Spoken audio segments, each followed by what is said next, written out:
Puppies, assemble! Very good. Welcome to Chalk Talk with 70sbig.com. We had a question on the website. It pertained to home gym. So the best part about being in a home gym is that you can wear your swimming cap and you can wear spandex and not have a care in the world.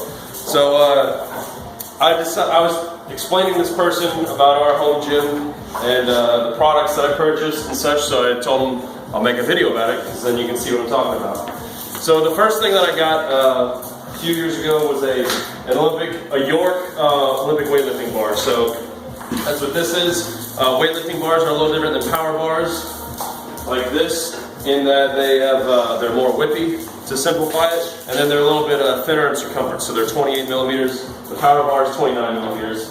We'll come back to that in a second. So I got this bar, and I got these York bumper plates, which I like. They're very good quality, but I don't like how they're very thick, so they're not like the competition variety. So if I get up to like 180 kilos, it looks like the entire bar is stacked. So that's my limitation here. I don't have iron plates right now. We have a few trainer plates. So we have, I don't remember where we got these. These are just 15 pounders. We have a 10 pounders for the lovely wife to practice weightlifting movements. So these came from Rogue. And then these change plates came from York too. Any change plates will do. I prefer that people, despite having these 15 and 10 pounder weights, I prefer having plates, dogs, please. I prefer having weights in kilos because, hey, the metric system is just more sensible, but also if you're ever going to compete in weightlifting or powerlifting, both those competition types are in kilos. So it's better to learn how to speak in kilos, and plus you just have an appreciation for the sport.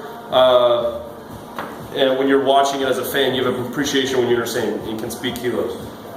So let's see, moving from, okay, and then we had friends in Utah, Randy and Ryan, lent us these squat stands, and we ended up keeping them and thieving them. But those are good in a home gym. Any kind of squat stand, these are not connected, so it's kind of difficult to deal with. And you can't really bench with these. I suppose we could have dropped them down and benched with them, but we didn't have a bench before. So now we do have a bench, but we have a rack. We'll get to that in a second. So squat stands are good, but if you're gonna be doing, if you're trying to squat very, very heavy, you're not really gonna want to trust these. I put, probably 160 kilos on them, and you just be safe with them. I've got this fucking rag on there so I wouldn't scratch the knurling on the weightlifting bar before we had this bar. So squat stands can be a good substitute, a cheaper substitute. I've had them in gyms that I've had in the past where they're connected in the bottom, and that can be good, but I also wouldn't trust it racking weights into it very hard because I've seen them collapse too. So just be aware of that with squat stands. Obviously cheaper option, less safe, and not as sturdy. So moving on, what else we got here? So we eventually, we moved in this house where we made this platform. And so I was explaining the platform to the dude that asked the question. So this is an 8x8 platform, 8 foot by 8 foot. So what you'll do is this one is 3 layers, and you can do it just 2 layers, but you get plywood. Stand by. Turn the music down. You get 4x8 pieces of sheets of plywood, and you can just get cheap stuff like OBX or something. I like to get 3/4 inch for whatever reason. Lowe's here only had 5/8 of an inch thick, so that's what these are. And so you got these first 2 layers. So all you do is you basically take the 4x8 and the 4x8, and you set them down on the ground. And you take another 4x8 and a 4x8 and put them like this, so they're turned perpendicular to the first set. Okay. And so then this top layer right here is a good piece of 4x8. Do you remember what kind of wood this is? I don't know. This is a better piece of wood, like better quality wood, this particular sheet of plywood. 4x8, and then you can sometimes find horse stall mat that is 8 feet long. Otherwise, I have a 2x6 and then a 2x2 cut horse stall mat, and you can get that at like any kind of feed store. So I like to have the bumpers fall on the rubber better than just plywood, but you can get by with plywood. It just depends on the foundation of your home, the garage, whether you're renting or owning the house, how close your neighbors are. At one point we lived in Florida, and dropping weights over 130 kilos would make pictures fall off the neighbor's wall in their living room because their house is fairly close. So just considerations that the rubber will absorb a lot more impact. So all that stuff you can make for, I don't know, probably under 150 bucks. This is just I don't know if it's a formality, but I'll use wood glue and then screw it in. So we've got screws in the horse stall mat and in the plywood, just evenly spaced throughout. And then for this rack right here, which I'll get to in a second, I did the same thing with this plywood, which is kind of crooked. This foundation is kind of weird, but I just measured what the instep of this rack would be and had them cut the 2 base layers, and then I got the same type of wood here and cut that and put it on the top. So we don't squat inside this too much, but if we were going heavy, we would, and you'd want to have a good platform on the inside of your rack. So moving on to, let's move on to the Rogue stuff. So this is a Rogue rack, Monster Light. Very good quality steel. This thing is, this one is bolted into the ground, which I like. So you might have to, we rented a drill to do that. Our regular drills weren't cutting it, so just be aware of that if you're going to put all this in yourself. But this is sturdy as shit. Like, I would trust racking very heavy weights in this rack if I wanted to, which I don't. I could get and act like a gorilla on this. So this is a great rack. It's got J hooks. Comes with these safety bars, and it even comes with whatever you want to call these, so that you can attach bands on each side to do some wet side stuff. So good rack. It's expensive. It does have a pull bar, fat bar, and a regular bar. It's pewter covered, so it's kind of grippy, which is good for CrossFitty stuff, and it's good for just general pull-ups. So a great rack. Really ties the room together. So this is a B&R bar, which anybody who's looking for like a good bar that can satisfy their lifting needs for slow lifts, but also like the snatch and the clean and jerk, this is the bar I'd recommend if you're just going to have one bar. It's supposed to be an amalgamation of a power bar and a weightlifting bar. All it is a York power bar that just has extra knurling on it. So you come over here, it's got the knurling.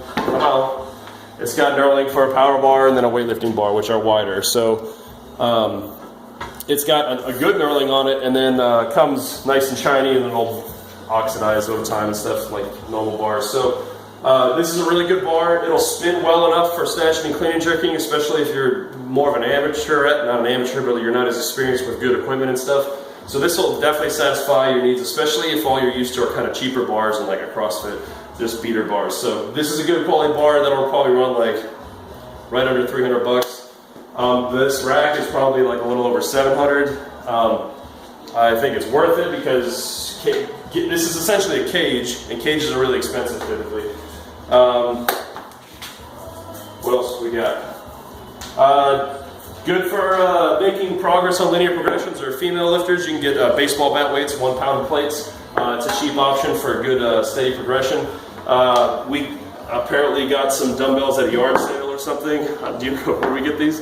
A yard sale? Okay, so that's where these two came from. This was a birthday present. These are 15s. That's just for the wife to get her swole on.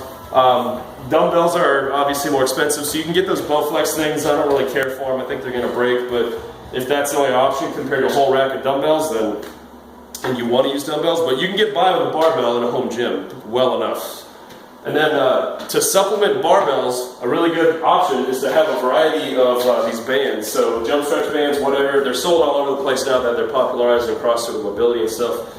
A long time ago, I got a 4-pack that just went orange, blue, red, green. This is the actual green one, this is a different one, but been using them a lot lately for scapular stability and all kinds of different mobility stuff. So these can really supplement what a barbell can provide in a home gym. And you can do a lot of stuff that, like cables, when you use cables in a Globo gym, you can substitute bands for it. And so there'll be a few videos about that later. Don't really use these rings too much, but they're free. I think Rogue actually gave it to us. We ordered a bunch of equipment for CrossFit like 5 years ago, and they gave us, a pair of ring or two. So really like that company. Their equipment's always great, and their customer service is great. So I haven't actually ordered anything from Muscle Driver USA, but if I was getting a bar or bumper plates, I would go to either Rogue or Muscle Driver USA. So it's just me personally, but I know that the Pendlay bars are good. I've used a few, and I've seen them in a bunch of gyms, and I've seen that equipment. And then Rogue has never let me down at any time. So I think we got these two kettlebells from Rogue too, right? And they're just 8er kettlebells. I don't know. That's the kind I got when I opened the CrossFit, and I just like them. They have the kilos on there. I like the grip on them. This is just a stupid Gold's Gym one, but you know, you can supplement your conditioning activities with some kettlebells. This is a 1 pood or 16 kilos. This is a 1.5 pood, 24 kilo, and then it probably would need like a 2 pood or something heavier for me to actually do two-handed swings with. But we get by with these, and then we get. You got a lot of uses out of a good box, especially this kind. And this kind, the wife actually took care of making. She and a friend at work got plans, just CrossFit do-it-yourself box or some shit. And this looks like it's 3 1/4 or 5/8 thick plywood, and they just had it cut. And it's actually, I've always made like the pyramid ones when I ran CrossFit gyms in the past that are open on the bottom. But this one's cool because you have 3 different heights. So you turn around, you got 3 different heights. So it's you know, it's got that variability across a lot of broad modal time domains and shit. So what else? Am I leaving anything out? Of course, you have the standard home gym decorations. This is from our, I'm calling that. This is from our book with Dr. Kilgore and Dr. Hartman Fit. So we have some of the posters associated with that. We have the pitchfork. Coming over here, you have the standard patriotic banner flags. Those are pretty key to running any type of home gym type setup.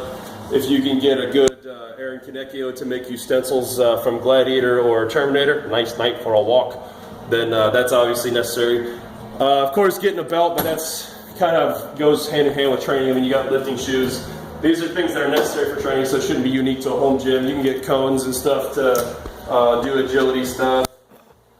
And then, of course, a real important piece of any kind of decoration is Pizarenko, clean and jerking 265 kilos. This image is done by Dr. Lon Kilgore and then framed very beautifully by the wife, Allie, and has an integral part of the motivation of this home gym.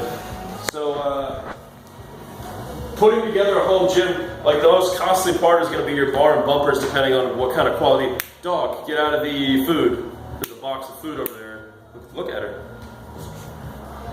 Come back over here. So she's always snooping around.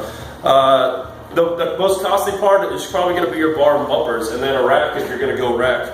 If you have, I mean, this is almost between $500,000 and $500,000. So this is probably your biggest investment after the bar and bumpers. But you got to start with bar and bumpers. So probably go with that. Get some squat stands, and then just start building on it over time from there.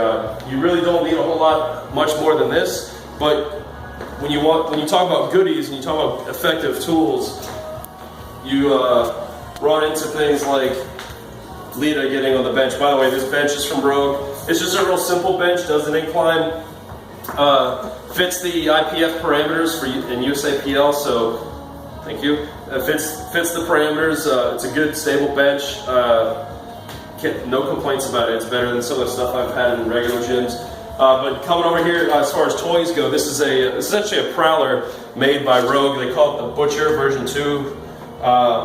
Same pewter type finish. It's just a setup like a Prowler. It's a really effective conditioning tool. We did a chalk talk on it. So that'll run you, I think, around $250 or so. So you got to pick and choose your battles depending on how much money you have to spend on your home gym. But the thing is, get a foundation and then start building on it. The foundation would be bar and bumpers, and then that'll get you by with slow lifting, and then some kind of squat stands. And some guys get creative in making those out of wood. It may not be reliable, whatever you can do. But I mean, I remember for a while we got by with just a bar on the ground and a bar in our hands and putting stuff overhead. So whether it's snatching, clean and jerking, or just like cleaning it to press it, that might be your limitation. But hey, you can still train and get stronger with that kind of setup. And then I'd go some sort of platform if you're wanting to like start doing the Olympic lifts and start dropping bumpers. And then if you're wanting to get serious eventually, a rack would be a really good investment. Something you can bolt to the ground. Stuff that doesn't bolt is going to move around a lot. You're going to have fits over trying to keep it in the same spot when you rack it. So, and then the rest is just fluffing it up a little bit. So, lastly, the most important part of a home gym is a puppy. In this case, we have two puppies that are curious and energetic, and this one likes to perch on benches. So, if you have puppies, then you're probably halfway there to having a home gym. So, if you have any questions, drop them in the comments. And freedom, you can have freedom in a home gym for your own training and not having to deal with a bunch of losers and stuff. It helps if you have some sort of good training partner. But if you're the type that wants to train in solitude, then a home gym is the way to go. And so that's kind of how I'd start building it, and that's what ours is like. So hope you learned something. We'll see you next time. Bye-bye.